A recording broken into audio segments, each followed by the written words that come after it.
За, шинжлэх ухаан танин мэдхгүй одон өндөр сувгийн маань цус 50 дарангуйлагч нэвтрүүлэг маань та бүхэнд хүрэхэд бэлэн болж байна. За, энэ нэвтрүүлгээр бид нар ер нь энэ хүн төрөлхтний түүхэнд яг дарангуйлагч гэж хэнийг хэлээд байгаа вэ? Тэр дарангуйлагч нар одоо магадгүй хүн алаагүй дарангуйлагч ч байна. Гэхдээ яагаад дарангуйлагч вэ гэдгийг бид нар одоо таньдаг болсон. Тэд нар чинь тэгээд ер нь нийлүүлэнх өөрсдийнхөө амьдрал дээр үзүүлж байгаа амьдралынх нь хэлбэрч байд юм уу, гаргаж байгаа шийдвэрч байд юм уу, дийлэнх нь л ер нь адилхан байд юм бэлээ шүү. Гэх мэтчлэн ингээд маш олон юмыг бас харж таньж байгаа энэ нэвтрүүлэг. За, энэ нэвтрүүлгийн маань хөтлөгчөөр манай онон ажилладаг өдрийн мэд. За, тэгээд нэвтрүүлгийн маань хамтран ажиллагчаар бол Univision компани ажиллаж байна. Мөн дээрээс нь өв соёл уламжлалаад эдлэгч оюутлага компани ажиллаж байгаа. За, өнөөдрийн нэвтрүүлэг.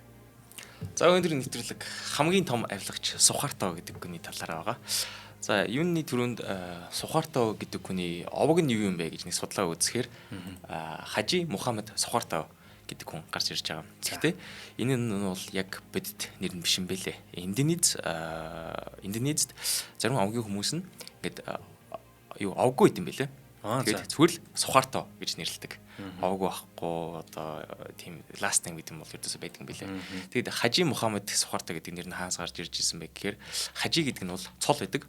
Одоо муслим шашинтай хүмүүс одоо нэг Каба гэдэг шүү дээ. Тэр нэр очсон хүмүүс нь ингээд Хажи гэдэг цол авдаг. Тэгээд тэнцэнэ очингуудаа Ислам нэр авч исэн. Тэр нь Мухаммад. Тийм байж тээ. Одоо нөгөө исламын шашинтан исламын шашин гэж яри те. Яг л шашинтан хүн муслим гэж байгаа шүү дээ те. Одоо нөгөө сүсэгтний гэж юм те. Тэгээ энэ хүмүүсийн маань одоо очихыг хүсдэг дэр Мекка байлаа те. Мекка гэж хот байгаа шүү дээ. Мекка хот нэг том хор. Тэнд нэг юм том дөрвөлжин хар юм байдаг шүү дээ. Би яг нөгөө Турк, Египт эднэрээр явж байхад ерөөсөө телевизээр байнгын тийм дуудлага юм уу те. Гороолн гэх юм уу нэг тойрж байгаа тэр зөв видео байнгын гарч идэг. Тэгээ тийшээгээ харж мөрөглөө үлддэг гэх мэтлээ. Тэр яг маш том шашин шүү дээ бас те. Тэг яг цагтаа байдаг. Тэгэхээр манай үзэгчид ингээ Хажи гэдэг нэртэй хүнтэй танилцах юм бол тэр хүн энэ Каба дээр очсон хүн байгаа гэсэн үг шүү.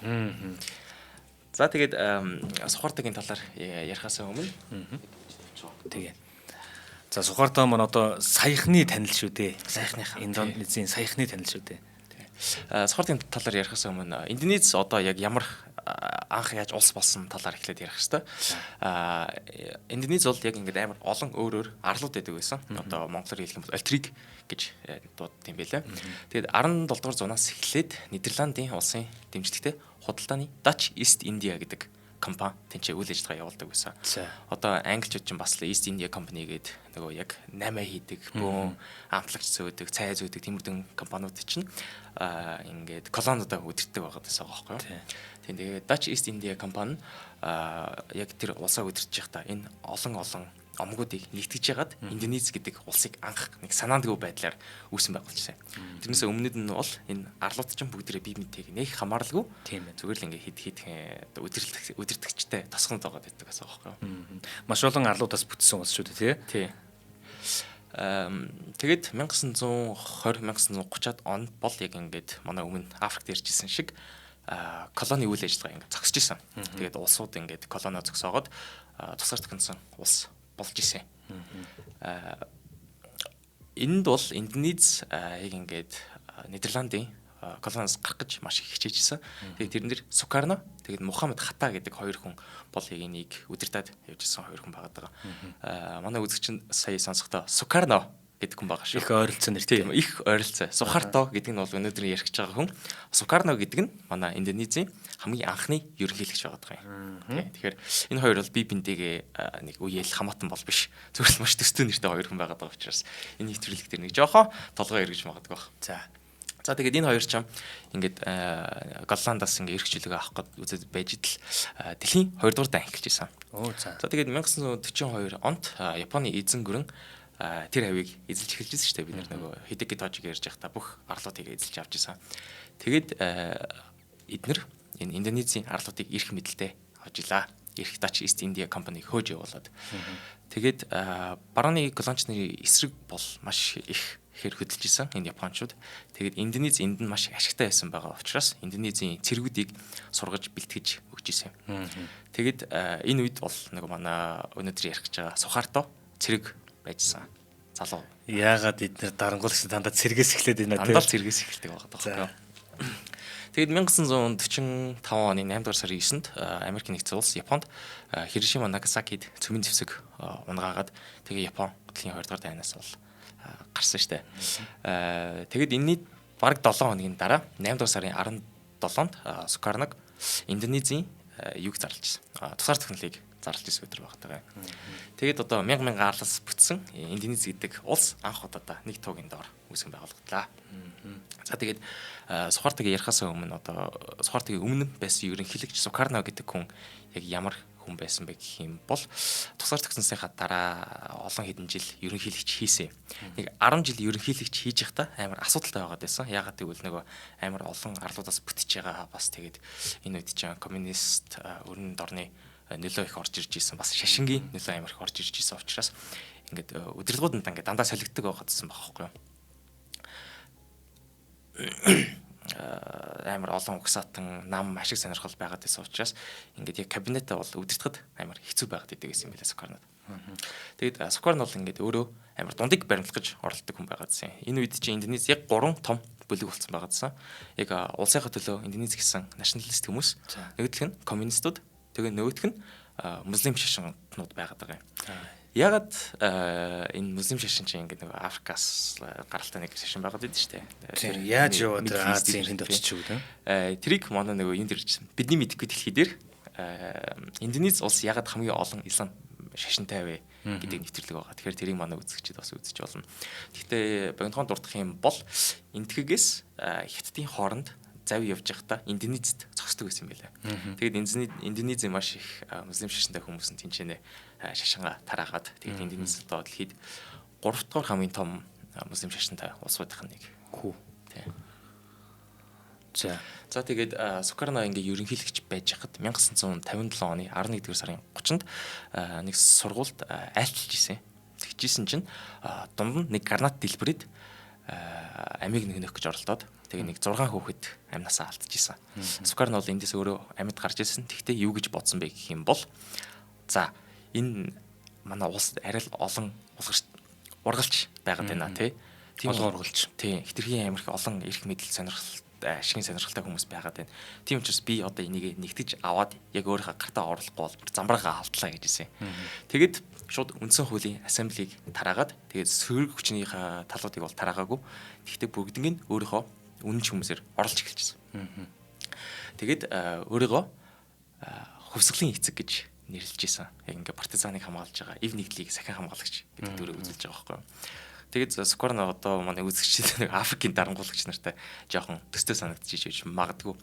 Гэхдээ Сукарног одоо нэг жоохон өмөрч хэлэх юм бол энэ улс бол угаас амар замбраагүй байсан. Үнэн байгаа байхгүй юу. Тэ. Ингээд яг өөдөөсөнд гранат хэлбрээд хүүхдтэй амнасыг алж гинэ гэдэг чинь үнэхээр л яг ингээд хатуу гараараа улсаа авахгүй бол замбраа нь алдчихсан.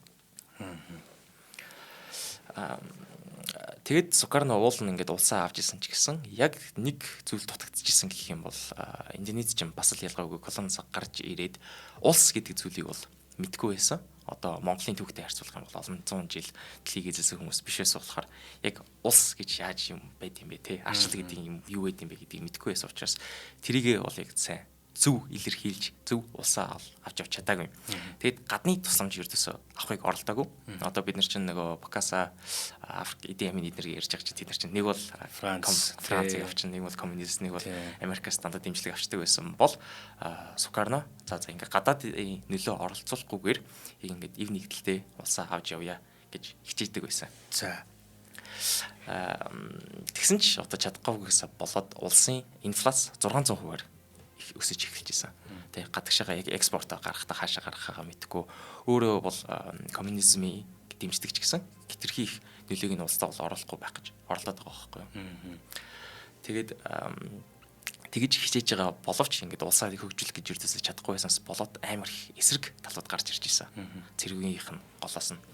Тэгэд энэ голоос нь одоо манай Сухарто гэдэг гол дүр гарч ирж байгаа гэсэн үг.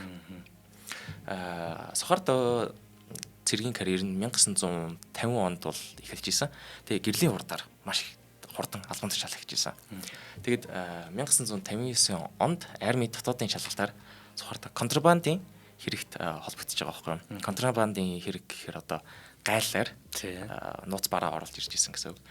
Энэ үед одоо л ингээд цэргүүд цалингаа ердөөсөө цагтаа авдаггүй байсан. Эсвэл цагтаа авах юм бол цалин бага байдаг гэсэн учраас энэ одоо талах чихэр будаа оруулж ирээд тэрийгэ зарж мөнгө олж кармалдаг байгаа гэсэн үг байхгүй юу. Энээс болж уул нь жоохон албан тушаал алдсан. Тэгтэл одоо цэрэгтэй маш их үнэнч байгаад байсан учраас 1962 он гэхэд дээшээ явсараад генерал болсон байсан. 12 жилийн дотор тий. Тийм.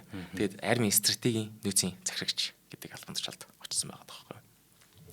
За тэгээ ингэж яагаад 1965 оны 9 сарын 30-ны шөнө нэг цөөн тооны офицер бослог гаргаж байгаа юм ба. За энэ босгочид нийслэлийн гол байрлалуудыг эзлэн авч яагаад тэгээд 6 генералыг барьшилж будаж хороожсон. За эднэр ямар хүмүүс байсан бэ гэх юм бол G30S гэдэг нэг өөрсдөө нэрлэдэг бүлэг гарч ирж байгаа. За эднэр ингээд Сукарногийн эсрэг хөдлөөд төрийн ордыг барьчилж авч яагаад тэгээд мэдээгээр юу гэж зарлж ирсэн бэ гэхээр энэ бидний хөнөөс нь 6 генерал цэргийн бослого хийх гэж оролцсон учраас бид нэр эднэрийг зогсоолоо. Бид нэр Сукарно ерөнхийлөгчийн эрхийг хамгаалахын төлөө төрийн удирдлагыг гартаа авлаа гэж байгаа байхгүй юу. за Тэгээд энэ 6 генерал яг үнэндээ цэргийн бослого хийх гэж байсан уу байгаагүй юу гэдгийг бол түүхчид бол яг сайн мэддэггүй. Гэхдээ эднэр бол яг хотлоо ярьж байгаа л эрх мэдээ авах гэж оролдож ирсэн. Тэгээд Сукарно өөрөө бас энийг мэдгүй гайхаж байгаа байхгүй юу. Тий ягаад энэ цэргүүд гівгэнт наваа ингэ баривчилж аваад миний төлөө ажиллаад байна гэж хэлж байгаа. Тэгтэл Сухарто маш сэргэлэн байсан болохоор энэ боломжийг ашиглаад өөрөө хөдөлж эхэлсэн. Өөрөө энэ G30 эсрэг өөрийнхөө эдэн нөөцийн цэргүүдийг авч яагаад төрийн эргэлтийг зогсоосон баатар гэж өөрийгөө зарлаад эднэрийг шууд хяар цохиж унгачсан. за Тэгэхээр одоо нэг шөнийн дотор 2 цэргийн эргэлт баг болчихж байгаа байхгүй тий. G30S гэдэг нь энэ нэг 6 генерал хотлоо эргэлт хийж гинэ гэж зарлаад нөгөөдг дээр нь Сухарто энэний боломжийг нь ашиглаад дахиж нэг цэргийн эргэлт хийгээд тэгээд Сукарно ерөнхийлөгч эрх мэдлээ буцааж авсан ч гэсэн Сухарто баг энэ эхлүүлсэн юм а үргэлжлүүлээгээд шууд эрх мэдлийг өөртөө булааж авч эхэлж исэн. Сухарто тэгээд энэ G30S-ийн цэргийн эргэлтийг юу гэж буруутгаж ирсэн бэ гэх юм бол шууд нөгөө Индонезийн коммунист намыг буруутгаж ирсэн. Сукарно ч өөрөө ингээд коммунист талыг баримтлаад уулын ажиллаад байгаа шүү дээ. Тэгтэл Сухарто бол коммунизмын маш эсрэг хүн байсан. Одоо бүх хийсэн үйлдэлүүд нь хядлагууд нь дандаа коммунистуудын эсрэг байгаад байдаг байсан юм. За тэгээд энэ коммунист намыг буруутгаж байгаа учраас Сухарто маш олон цэргүүдэд зэвсэглээд тэгээд энэ дээр нэмээд одоо энгийн ард иргэдийг бас зэвсэглэж исэн. Тэгэд эндээс амар том хядлага гарч ирж исэн. Юу болж исэн бэ гэх юм бол одоо коммунистууд болон коммунист гэж таамаглаж исэн хүмүүс үйлдвэрчний эвлээд хятад догсаатнууд тэгээд жирийн малч тариачдаг бүгднийг олноор нь хядж исэн. Энэ тоон гэх юм бол бараг 500-аас 1 сая хүнийг нэг жилийн дотор хядчихсан юм байна. 500 мянгаас үү те? 500 мянгаас 1 сая хүнийг тийм. 500 мянга гэдэг чинь доод хан болчих тэгэхээр чинь. Тийм. Тэгээд одоо бараг энэ хүний зохицоор гол мөрний урсгал нь ингээд бүглэртлөө цогцолжсэн гэж байгаа. Тэгэд энэ 1 сая хүн дээр нэмээд бас 1 сая хүнийг одоо ямар ч чүх хуралгүйгээр шорон хийж бараг хөдөлмөрийн лагер руу явуулж өсгөж зоогож алж исэн билээ. Энд чинь тэгээд одоо бас л яг ямар шалтгаанаар гэх юм бол Сухарто ч өөрөө эрх мэдэлд гарах гээд байгаа. Тэгээд нэг хүн буруутгах хэрэгтэй байгаа байхгүй юу. Тэгээд хэнийг буруутгах чинь гэх юм бол шууд коммунистуудыг. Одоо нэг эдийн засгийн юм байна те. Энэ хинээс болсон, эднэрээс болсон гэл одоо тийм үзэлтэй байгаа тэр хүмүүсийг те. Тэгээд баг тийм үзэлгүй байсан ч гэсэндээ хилмигдүүлээд одоо эх орноо одоо ямар байдалтай байгаа гэнэ те. Тэндээс нөгөө нэг шимэгч нарыг ин бүгд ингэ байхгүй болгож яана л гэдэг нэрэлэр явж байгаа л те. Харин тийм. Одоо тэгэл ямар ч дарангуулагч гарч ирж байгаа дандаа л нэг угсаат гэсэн бол одоо нэг шудаг үйлдвэрлэгийг дандаа. За эднэрийн буруу шүү тий. Эднэрийн буруу. Би эднэрийг зайлуулсан учраас би баатар болж байна л гэж их гарч ирдэг. За хоёул хамтран хэлж ярьж. За нэвтрүүлгийн маань хамтран хэлэгчээр Univision компани ажиллаж байгаа. Та Univision-ийн сар бүрийн хэвлэлийн төлбөрийг хизээ төлдөг вэ гинэ. Ингээд шүү дээ нөгөө би одоо бас мэдэхгүй байна сайн. Мэддэг бол аппликейшн байдгийн болно. Аппликейшн дээр нь хизээл бол хизээ ороход таны энэ сарын ч юм уу, тэр сарын ч юм уу, тэр өмнөх сарын ч юм ингээд хэрэглэнүүд нь харагдж байдаг байхгүй төлбөр тооцоод байгаа. Уул нь тэгээд төлчвөл амар. Тэгээд тэгэд төлөхгүй учраас мессеж ирдэг. Мессежэндээ таны одоо тим гэрний дугаартай те ийм юу чи инглээ гэдэг. Тэг яг хаа уул нь ирсэн цагт нь төлчих юм бол уул нь амрал та. Тэгээ нөгөөдхийг нь тоохгүй явж байгаад манай чиг улсуу тэгээд бүр хаагдсан хойно. Заавал нэг хаагдсан хойно те төлдөг. Тэгэхээр ер нь бол өрх бүрийн цалин буух циклээс хамаарч одоо нэг сарын 30-нд буудаг ч юм 15-нд буудаг ч юм уу те тухайн гэр бүлийн хэмнэл янз бүр байдаг яг энэ төлбөр төлж байгаа. За тэгэн гол Univision компани энэхүү асуудлыг шийдэж цикл 2 гэсэн сонголтыг санал болгож байгаа. Яад гэвэл та цикл 2 руу шилжснээр сар бүрийн 7-ыг дуустал төлбөрөө төлөх боломжтой. Сар бүрийн 7-ыг дуустал. Тэгэхээр одоо нэг тоо гараад ирж шээ 7-ыг хүртэл. Тэгэхээр 7-оос өмнө хизээж төлж болно. 7-ыг хүртэл гэж байгаа байхгүй. Төлбөрийн цикл солихдоо Unitel-ийн админ дугаартай бол 1427 тусгай дугаарт, бусад операторын админ дугаартай бол 13 14 37 дугаар руу залгаад 2 гэж дугаар руу 2 гэж мессеж илгээгээр гинэ. За ингээд илгээчих юм бол нөгөө нэг цикл маань ажиллаад эхлэх юм байна л да тий. Тэгээ сар болгоны 7-нд 7-ны дуустал төлбөрөө төлөх боломжтой болж байгаа юм байна. За тэгээ яг нөгөө нэг ийм үе гардаг штэ. Би ингээл уул нь хүүхдүүд маань амралт бамралтай байх үед ч юм уу те гэртээ байнга байх хэрэгтэй болно. Бид нар ч нэг өглөө орой гэл гэртээ байгаад өдөр нь ажил сургууль явчихж байгаа учраас. Тэгээд очингууд л яах аргагүй л үнэн штэ. Гэрт ингээд камер байгаа. Тэр камерыг чинь ганц ажилуулалттай холбоотой би гэрээ харж хянаж байгаа зүйл маань интернет нь байгаад идэг. Одоо сүүлийн үед бол нөгөө нэг ухаалаг цоож штэ те. Ухаалаг цоож байлаа гэхэд ухаалаг цоож чинь хаалган дээр ирж байгаа мэдээллийг утас руу аппликейшнээр илгээдэг. Тэгээд аппликейшнээс харах гэхээр мөн тэр ухаалаг цаашиг интернетээр хангаж байгаа нөхөр маань Univision юм интернет байхгүй юу. Тэгэхээр энэ мэдчлэн одоо ингээд хамааралтай маш их зүйлсүүд байдаг учраас тэгээ хүүхдүүд маань хичээл номоо хийдэг ч юм уу эсвэл одоо YouTube-ээс ч юм уу ингээд үздэг байнгын интернетийг хэрэглэдэг болсон л учраас тэрийг нэг юм циклийн дагуу болгочихъя гэж байгаа. Таны цалин 5-нд ч бай 10-нд ч 20-нд ч 15 30 хизээж бодог гэж болно. Ерөн зүгээр сар болгоны 7-ыг дуустал төлбөр төлөх боломжтой шүү. За энийг хүсэх юм бол 14 27 дугаар руу Univision-ийн админ дугаараас илгээгээрэй. За харин өөрийн телефоны админ дугаартай бол 13 14 37 дугаарт 2 гэсэн мессежийг биччих юм бол энэ цикл гэдэг нь ажиллаад эхлэх нь байна шүү. За тэгээд амар хэлбэр болгож байгаа Univision хамт олондоо баярлалаа. Univision-д баярлалаа. За энэ үед бол одоо ингээд сухаартай бол баг 100% эрх мэдлээ ингээд сухаарнаас булаагаад авчиж байгаа. Тэгээд 1966 оны 3 дугаар сард парламент алийг албан ёсоор хуралдаад тэгээд сухаартайг ерөнхийлөгч болгосон юм. Гэхдээ энэ парламент хуралдчихад гадаа нь ингээд сухаартайгийн цэргүүд нь бүслэд зогссон байсан. Тэгэхээр одоо барыг толгоолон буу толгож ягаал ерөнхийлөгч болгосон байгаа. Ямар юмны санал асуулга байх хэрэгтэй чинь тий. Тэгээд Сукарно бол одоо дарамтын доор шууд за би бэлио те нийгмийн аюулгүй байдал эмх журмын төлөө гээд Сукарно ерөнхийлөгчөөсөө буусан. Тэгээд 1968 онд Сухаартай бол яг албан ёсоор ерөнхийлөгч болж гар хэсгэд зураад тэгээд Сукарно 2 жилийн дараа гэртээ нас орж исэн. Амар яа. Наа нөхөр чинь хэрвээ өөрөө тэр эхний тэр бослог гаргаад генералуудыг дарж байгаа шүү дээ тий. Тэрийг өөрөө хийж явуулчаад тэрийг өөрөө дагж байгаа жүжиг тоглосон бол бүр аим шиг тий. Одоо бол тэрэн дээр бол яг баталгаа байдгүй. Гэхдээ энэ нөгөө G30S чинь бол энэ хөдөлгөөнийг хийж хата Сухаартай руу ертөөсөө ойртоогүй.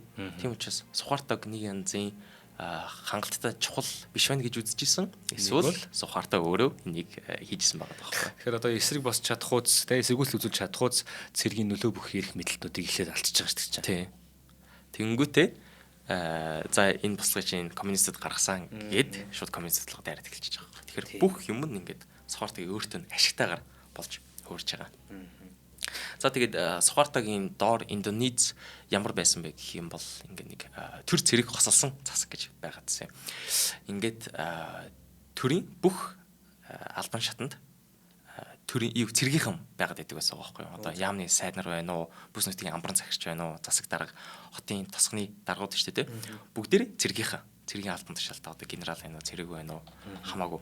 Тэгэхээр одоо бараг зүгээр л атуура тэрийн цэргийн дэглэмдэр байгаад байхгүй юу? Тэгэд одоо ингээд сонгол босголсондоо бол Сухаартай бол ялдаг. Тэгээд 15 жил баг эргэлхийж хийхдээ сонгуул дээр дандаа ялж исэн. Уул нь ингээд өрсөлдөгч намууд байгаад байгаа юм. Одоо 3 том нам байдаг байсан. Голкар гэдэг нь энэ Сухартагийн өөрийнх нь нам. Нэгдсэн хөгжлийн нам нь ингээд ислам шашны суурьтай нам байгаад байгаа. Тэгээд нөгөөх нь Индонезийн арчилсан нам. Энэ хоёр нам одоо ингээд Голкар намын эсрэг үзэж байгаа ч гэсэн яг үнэндээ бол зүгээр л ингээд бөөнөнд нь наалтж байгаа шимэгч хорхоо шиг ингээд авч чадгаал аваад идэг гэсэн байгаа байхгүй юу. Тэгсэн мөртлөө ингээд одоо нохой засалсан эзэндээ янаг гэж ярьдэн шүү дээ. Тэр шиг л ингээд хэр дарангуул дотор байгаа ч гэсэн ингээд тэр Голкар намдаа бол амар хайртай байгаадсан. Тэгээд сонгуул бол ингээд 5 жил болгон өмчлөгтэй байдаг. Тэгээд Голкар нам нь одоо 1973 онд 61%-аар ялсан. 78 онд 62%-аар, 83 онд 64%, 88 онд 73%, 93 онд 68%, 98 онд 74%-ийн ялалт бол байгуулжсэн. Тэгэхээр 1973-аас 98 он гэхэр чинь 25 жил. Альтрон 15 жил гэсэн уучлаарай.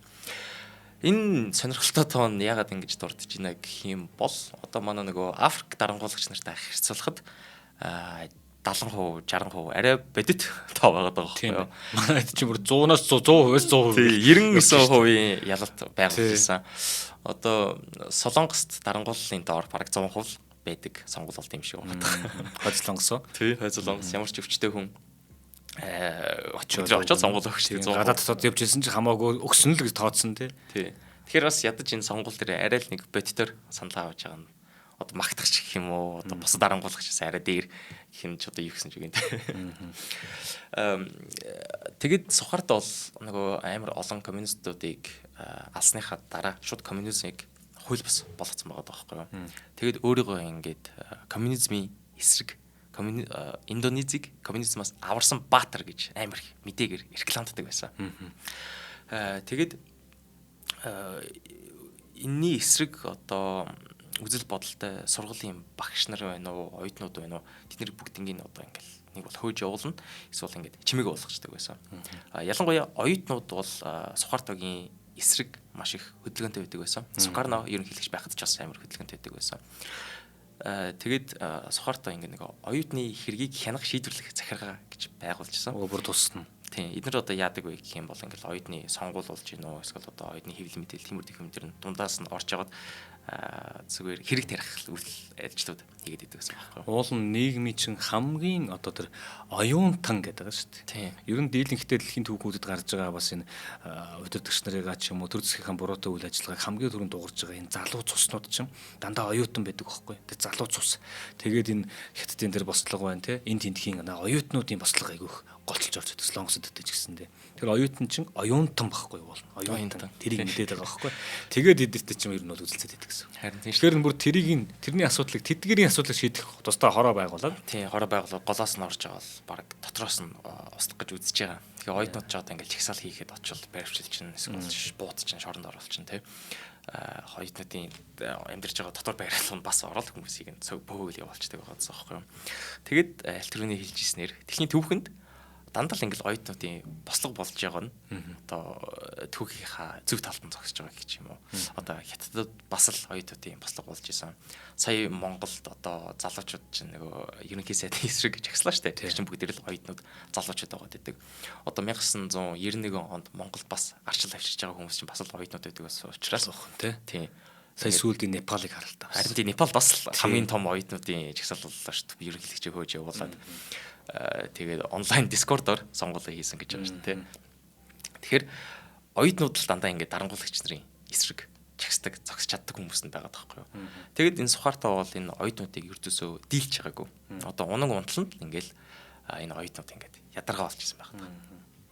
Тэгээд Сухартаас өөрийгөө юу гэж дуурдаг байсан бэ гэх юм бол хөгжлийн эцэг гэж өөрийгөө магтдаг байсан байна. Тэгээд Сухартаг ингээ хүмүүс ярихдаа амар зөөлхөн дуу хоолойтой, амар чимээгүй, нэг амар тарангуулагч чанга хашгирдаг амар хүн бол биш байсан юм билээ. Тэгээд түүхэндээ инээмтгийн генерал гэж үлдчихсэн. Тэгэхээр одоо ингээ Сухартагийн зургуудыг харах юм бол бүгд л ингээл нэг чимээгүй инээсэн юу бодож байгаа нь мэддэхгүй хүн байт юм байлаа. Дипломат царайтай юу? Тий. Тэгээд одоо Google дээр Smiling General гээ хаах юм бол яг Сухартагийн зураг тэмдэг нэр нь болсон. Тий. За тэгээ гадаад бодлогын хувьд гэх юм бол Сухарта хүйтэн танд оролцохдоо өрний блокийг бол дэмжиж исэн. Индонез Африкийн колониудыг бодоход эдийн засаг нь арай дажгүй байсан учраас одоо өрний талын дэмжлийг авч яагаад газрын тос, байгалийн хий, газрын ховор элемент, мод бэлтгэл эднэрээ бүгднийг улсаасаа экспортлж Америк, Япон хоёр руу гаргаж ирсэн байгаа даа. Тэгэд үндсэндээ энэ бол байгалийнхаа баялгийг зөв ашиглаж байгаагийн нэг шинж ногоод байгаа байхгүй юу. Өөрийнх нь улсын байрлал нь хүртэл тийм яг ингээд ойрхон байгаад байгаа шүү дээ. Тэнцэнээсээ Индонез бол ингээд дэлхийн капитализмд бас нэг оролцож байгаа арга нь байгаад тий. Тэгээд Сухартагийн дэглэмийн 70-аад он бол нэг доктортой үе гэж бол хардаг. Яг ингээд экспорт сайн гаргаад амар авилгач байсан ч гэсэн баялаг нь маш их болохоор одоо тэр өөрийнхөө карбон хэр их хийж байгаа ч гэсэн тэр нэг үлзэн шавхар нь усаа хөгжүүлэх боломжууд гаргаад байгаа байхгүй юу. Тэгэхээр шинэ байшингууд барьлаа. Одоо тэгээ хүний дундаж амьдрал арай бас нэг жоохон сайжирж байгаа гэсэн бол үзэлтүүд гардыг. Тэгэд одоо үед яг ингэ яаж үздэг вэ гэх юм бол Сухарто, Сукарно хоёрын нэг ялгааг Индонез иргэд бол тоодгүй юм байлээ. Бараг заа нэг ямар ч ялгаа байхгүй шүү дээ, тий. Хин ерөнхийлөгч надад бол хамаа алгаа. Би зөвхөн нэг сайхан 50 амьдрчмаар байна гэж бол ярьдаг. Тэгэд Сухарто ч бас яг нэг хөгжлийн эд үед байсан учраас зарим хүмүүс бол амар их магтдаг. Гэхдээ одоо үйлдсэн маш их дарангуул эсвэл авилгаас нь эсвэл одоо нэг хядлагаас нь болоод маш их олон хүмүүс одоо бас муугар үзт юм байлээ. Нэгэсэндээ сайнтай мутал нь шүү дээ, тий. Яг энтэй адилхан жишээ гэх юм бол нөгөө Өмс Лонгсын жишээ гэдэг шүү дээ. Өмс Лонгсын дээр Пак Жонги гэдэг ерөнхийлөгч.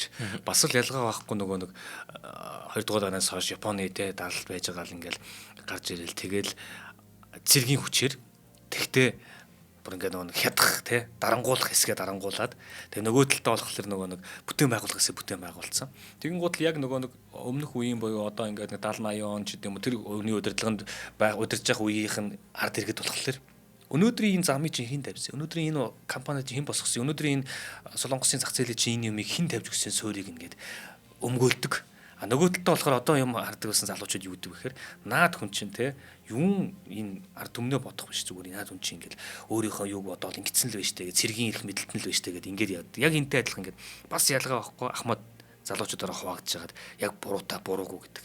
Тэгж явж байгаад Пак Гинэ гэдэг эмэгтэй тэр хүний чинь охин байхгүй. Тэр гарч ирээд сүлд Өмслонгос ерөнхийлөгч болоод тэгээ бас нэг хэрэгмэрт холбогдож байгаа шоронд байгаагүй. Тийм ийм сонир аюултай шүү дээ. Ер нь сайн муу гэдэг тал. Сайн муу гэдэг бол угаасаа хэлэхэд хэцүү л дээ тий. Одоо дандаа сайн зүйл, дандаа муу зүйл гэж бол байхгүй байгаа даа. Тэгэхээр одоо нэг Индонезийн иргэн байсан бол нэг талаас харахад ингээд гоё байшингууд баригдаад байдаг тий. Ингээд нийслэл нь бол ингээд хөгжөд байгаа байхгүй юу. Тэгсэн мөртлөө цаагаараа нөгөө муухай коммунистуудын хядлага хийгдээд байдаг. Нэг л эрхчлөө болттой. Тий. Нэг л юутай. Хөгжөд байдаг тэгсэн мөртлөө эрхчлөөгөө байгаад байдаг. Тэгэд одоо нөгөө 65 онд 66 онд болсон нөгөө коммунистийн хядлага дээр бол ямар ч хүн бол хариуцлага хүлээж байгаагүй. Тэгээ нөгөө коммунизмын баатарлаг угсаатан гэдэг л ахуулга өөрөө хийгээд яваад байгаа байхгүй юу. Тэгэд 1974 онд зүүн Тиморт одоо Португалийн колони байсан. Португал энэ колони бас унаж коммунизмын үр соёлж энэ зүүн Тиморт ирчихсэн. Энэ нь бол одоо яг ингээд Индонезийн хөрш зэрэлтэй байсан учраас ингээ Индонезийн хажууд ингээ бөөрөн дээр нэг хавдар шиг коммунизм гарч ирэх гээд байгаа байхгүй юу. Тэгэхээр Сухарто бол энэний эсрэг маш хурдан баруун дэмжлэгтэйгээр хөдөлж исэн. Тэгээд зүүн Тиморт амар одоо масс хядлага хийж исэн байлээ. 200 мянган тиморчуудыг шууд газар дээр нь хядчихсан. Тэгээд 1991 онд зүүн Тиморын нийслэл Дили гэдэг нэг хотод байт юм билээ. Тэр нь Санта Круза гэдэг оршуулагт энэ хядлагын эсрэг чагсаал болж исэн чинь шууд Сухартагийн цэргүүд очоод бүгднийг будаад өхнөцсөн. 50 жагсаал байх нь шүү дээ. Тэгвэл 50 жагсаал хийж байгаа хүмүүсийг. Тийм. Тэгэд эн чинь бол нөгөө талаасаа өрний улсууд энийг бол одоо арга хэмжээ аваагүй гэж бол хэлж болно.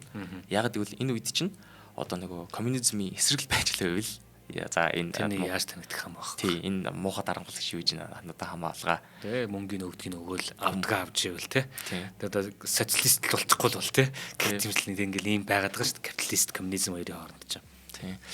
Тэгээд одоо зөвхөн коммунистууд биш одоо яг колон гарч яхад муслим маш том шашин байна гэж ярьж байсан шүү дээ. Ислам шашны тэргүүнүүд нь Индонезийг ингээд шашны засагтаа болох гэж их оролдож ирдэг байсан. Теократик улс болох гэж орлоод байсан. Тэгээд үүнээс маш их олон арлуудын хооронд шашны тэнцэл гарч ирдэг байсан байгаа тоххой. Тэнгүүд 1984 онд Жакарта хотод Танжун Приок бомбд чагсаал хийж байхад бас л сухартаа цэргүүд оруулаад энэ олон хүмүүсийг нь хаалж хядчихсан.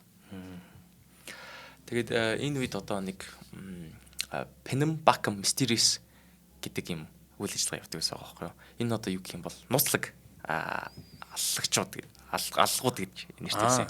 Нууцлаг аллагууд.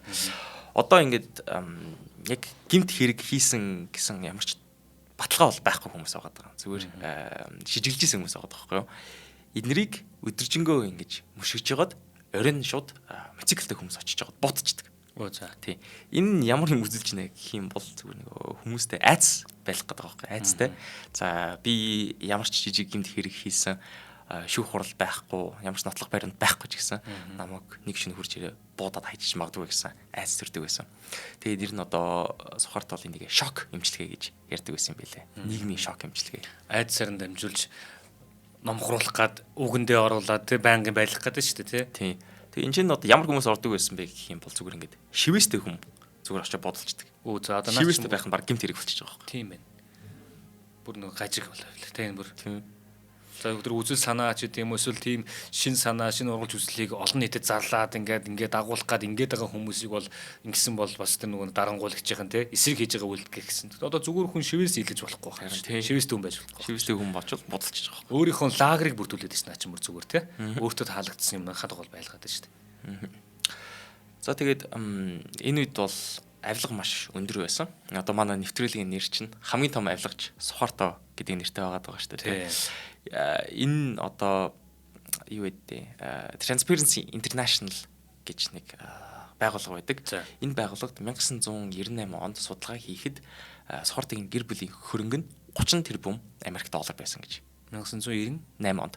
Пүү саяхан. Тийм саяхан 30 тэрбум Америк доллар хүрч байсан гэж судалгаа гарч ирж байгаа байхгүй юу.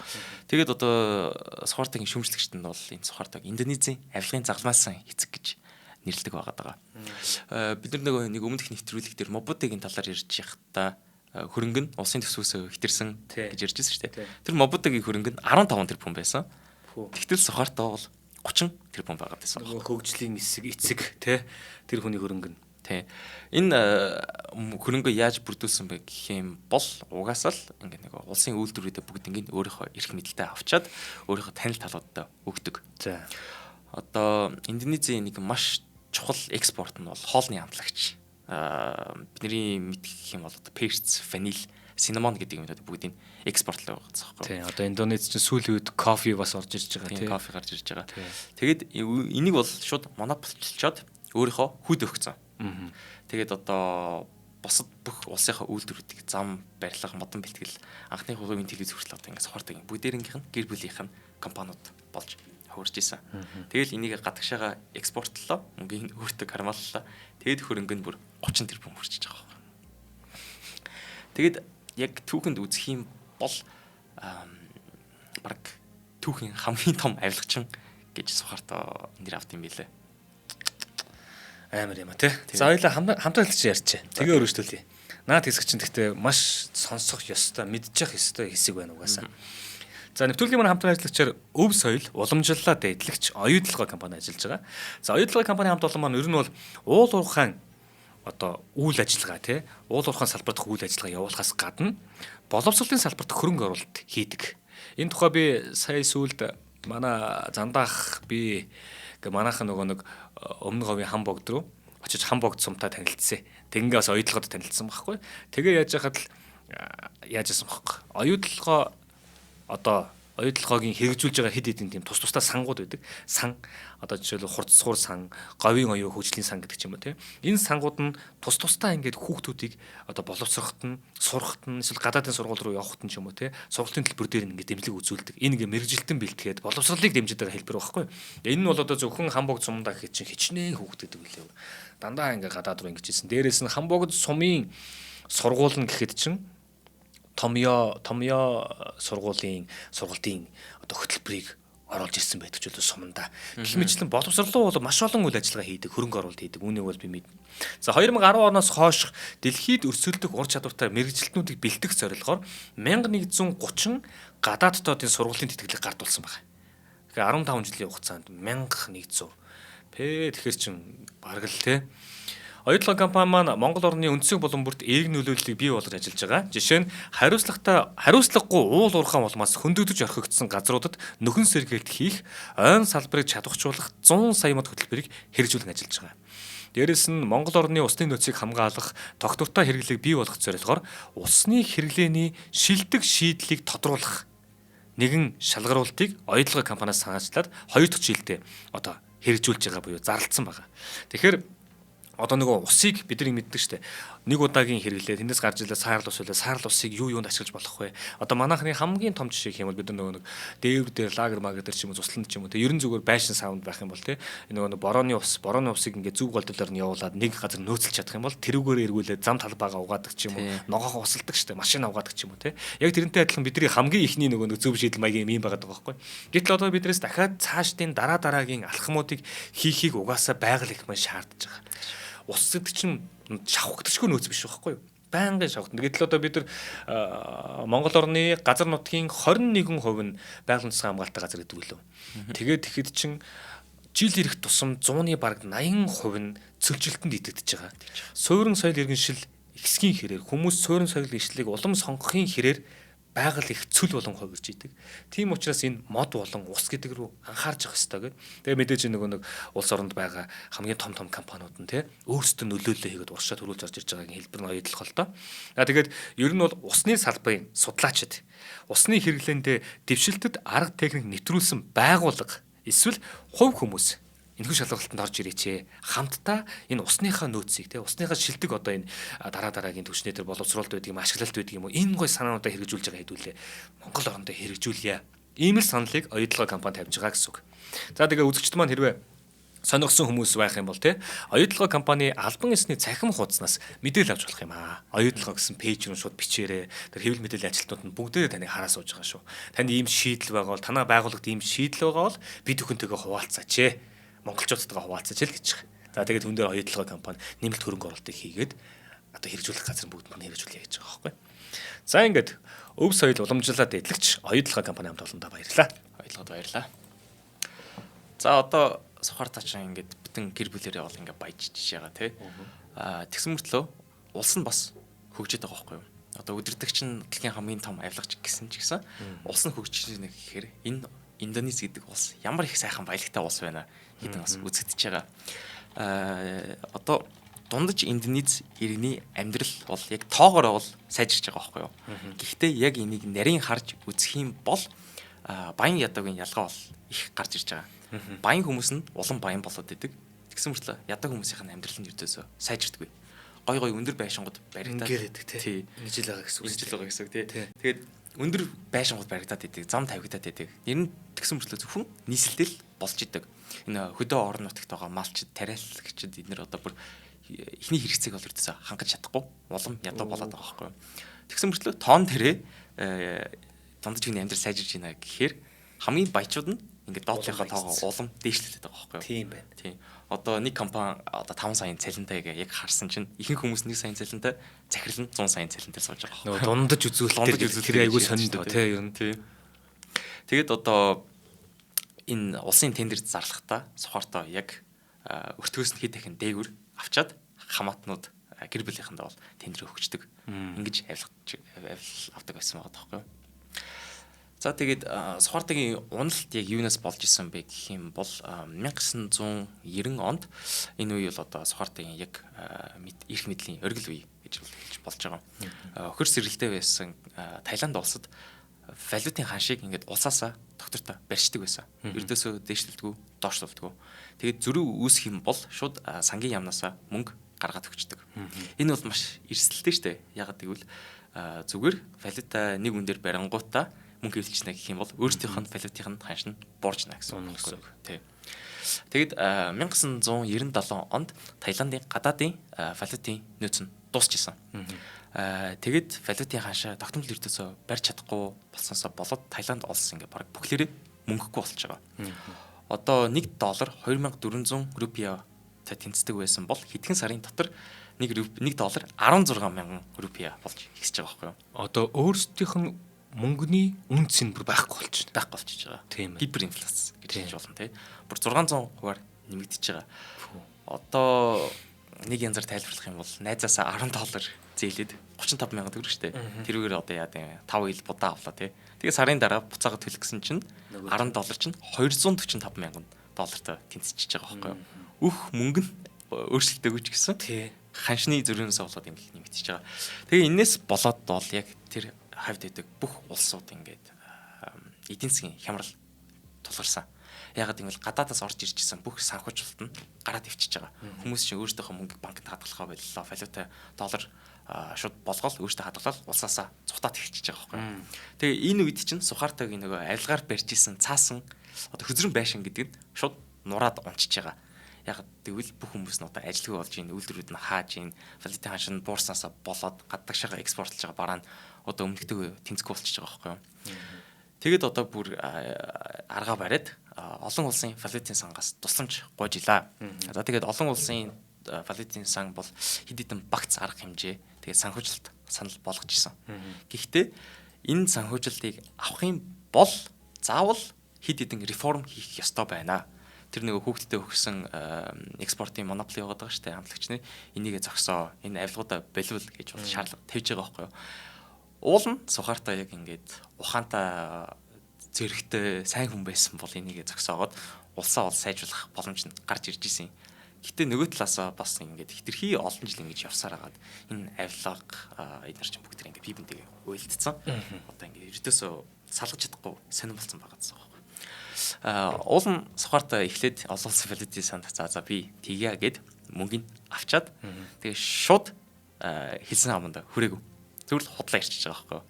Тэгэл одоо яаж мөнгө олж ирж байна тий. Тэрийг аваад кармалал тэгэл олон улсын валютын сантаа холбоо ярих болчихж байгаа. Нууд одоо энэ улс бол надад хамаагүй болчихлоо шүү дээ тий. Тийм.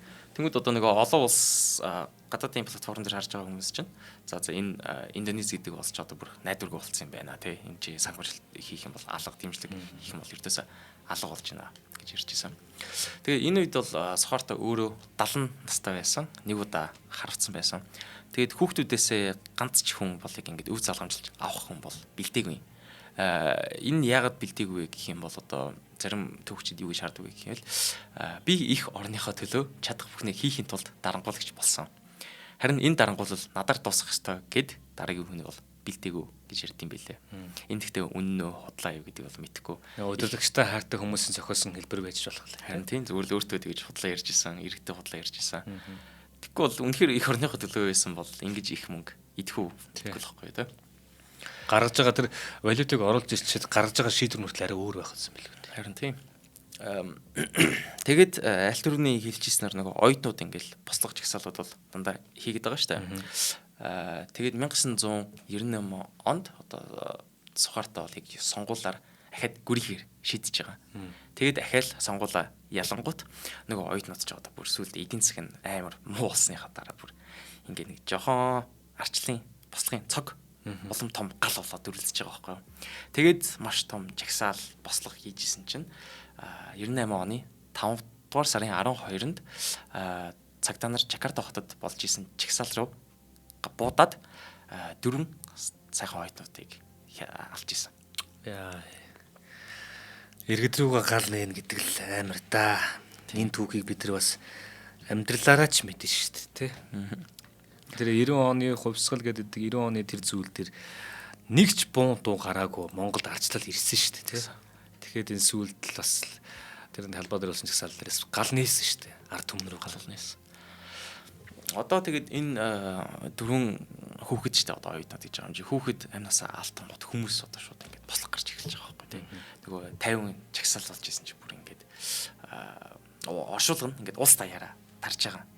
Тэгэл хүмүүс ч одоо дэлгүүр дээрэмдэж эхэллээ. Би бинтээ годомчин цодолж эхэллээ. Цагдаа нартай байлдаж эхэллээ. Бүр одоо ингээд савн цаг үеийг шилжиж байгаа байхгүй юм. Тийм. Тэгэд одоо сайн Непалд болсон шүү дээ. Яг бас л нэг баячуудын байрыг тэгэн дээр юм дээ. Нөгөө төрийн албан хаагчралгаа дайраад сайдуудаа хөөж явуулаад тэнгуү цохортой бүр эцсийн байдлаа яасан бэ гэх юм бол нөгөө Хятадын Тяньмин-луу танк дайрж ордсон шүү дээ. Яг тэрийг дөөрөөгаад танкууд орчин чагсаалыг зогсоо гэж юу гэсэн юм бэлээ. Тушаал гаргасан юм бэлээ. Гэхдээ одоо сайнараа гэх юм бол энэ цэргүүд нь энэ аргыг нь бол хүлээж аваагүй. За энэ бол одоо хитэрнэ тий. Тэгээ бүх цэргүүд нь зэвсгээ хаяад тэгээд одоо чагсаалынхаа талдаа орж исэн. Тэгээд одоо амар олон төрлийн албан хаагч нар сайдууд нь бүгдээрээ ажилласаа огцроод тэгээд цохортыг бас хилээд байгаа байхгүй. За одоо таны огцор цагч нь болж штэ. Тэнгүүд нь цэргүүд нь бас дэмжихэ болчихгонгууд сухартаа. За одоо би бүр ямарч арга байхгүй болж байна гэд 1998 оны 5 дахь сарын 21 онд яллагдлаа хүлээн зөвшөөрч ерөнхийлөгчийн албан тушаалаас боож исэн. Тэгээд сухартог яах гэж үзсэн бэ гэх юм бол шүүх хурал дээр 3 удаа татсан. Гэхдээ сухарт бол одоо эрүүл мэндийн шалтгаанаас болоод шүүх хуралдаа бол ердөөсөө очаагүй. Тэгээ нөгөөтэйгэр сухартог ингээд ял суулгыг гисэн чинь сухартог одоо бас л яг дэмждэг хүмүүс байгаад байсан учраас нэг том ял бол унааж байгаагүй. Тэгэд сухартог 2008 оны 1-р сарын 27 онд огцсноос 10 жилийн дараа 86 настад өгөж талд орчлоо. Тэгэд сухартагийн хүүхдүүд нь бол бас бүгдээрээ өөр шалтгаанаар шоронд орж исэн. Нэг нь одоо шүүгчийг будаж алсаасаа болоод шоронд орж исэн. Бүгдээрээ одоо ингээ улсынхаа үйлдвэрүүдийг эрх мэдэлд авсан байсан. Тэднийг бүгдийг буцааж өгөөд шоронд ороод тэгээд сухартагийн нэг баян гэр бүл нэг дуусчихсан. Шүүгчийг будаж алгаж юу гэсэн үг вэ? Тэгээд сухартагийн хойш Индонез улсыг ярих юм бол бас л их зүйлүүд байгаа. Тэгээд бас л нэг баг том дугаар болох учраас нэг өгүүлбэр хэлэх юм бол одоо арай нэг дажгүй сайжирч байгаа Индонез улс нь одоо ядаж нэг арчилсан замаар тууштай явж чадаж байгаа гэж одоо нэг ганц сайн үгээр дуусгаж болох юм да энэ нэвтрүүлгийг. За баярлалаа. За цус 50 дарангуулагч гэдэг харин нэвтрүүлэг ер нь яг ийм нэвтрүүлгээ тий. Тэр дэлхийн түүхэнд чинь болцсон байгаа. Бид нар энэс хаашаас зайлахгүй. Хүн төлөвлөлтөн байгаа цагт хүн гэдэг тэр бодгал байгаа цагт тий мөн чанар гэдэг тэр зүйлс өөрчлөгддөггүй.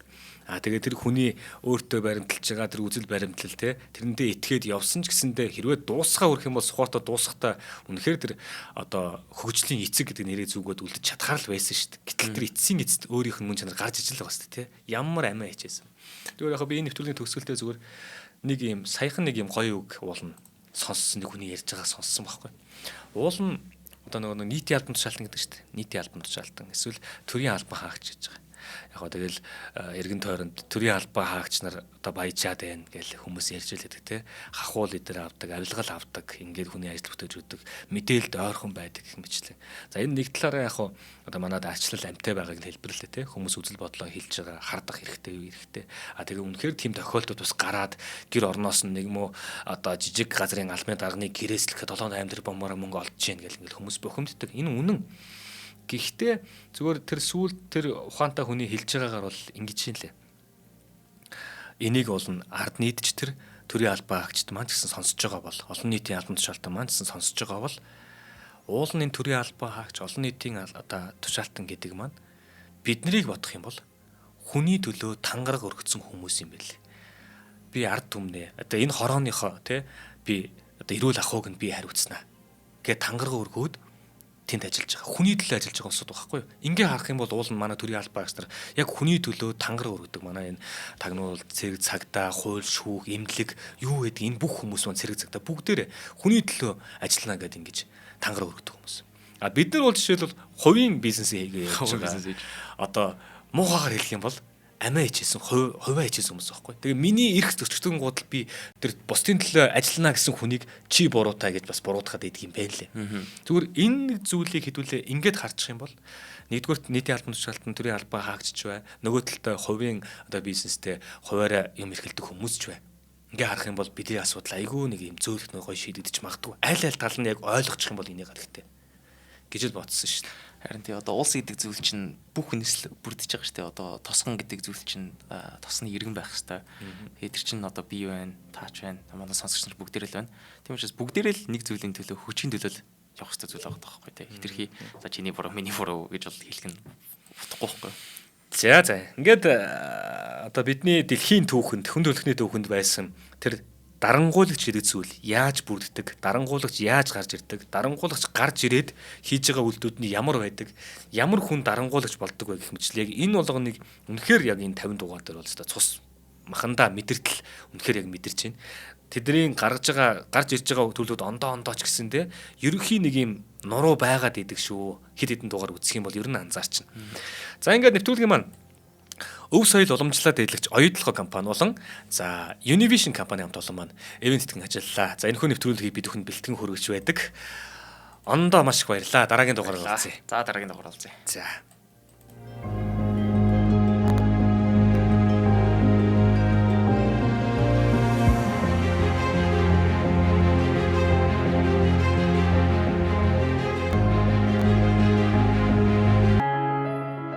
Нэвтрүүлгийг хүлээн авсан Нарны аймгийн монголчуудаа баярлалаа. Од мөндөр сувг нь энэ мэдчлэн таны мэдхүйн мянган нэвтрүүлгийг 2026 оны 7 сарын 1 хүртэл та бүхэндээ хүргэх юм. Их хэлээрээ шинжлэх ухаан танин мэдхүйг түгээх нь үлсэд нэгтгэх хүсвэл та бидэнд хандив өгөх боломжтой. Жилдээ ганцхан удаа 100,000 төгрөгөөр биднийг дэмжснээр шинжлэх ухаан танин мэдхүйг түгээх энэ үйл хэрэг амжилттай үргэлжлэх юм. Од мөндөр нэр дээрх Худалдаа хөгжлийн банкны дансгаа 4191 Тэг 4518. Та 100,000 төгрөгөөр шилжүүлэхдээ гүйлгээний утга дээр нь өөрийн нэр болон утасны дугаараа заавал бичээрэй. 100,000 төгрөг хандалснаар Од мөндөр сувгийн алтан гишүүн болох юм а. Шинжлэх ухаан, танин мэдхгүй Монголд ялах болтугай.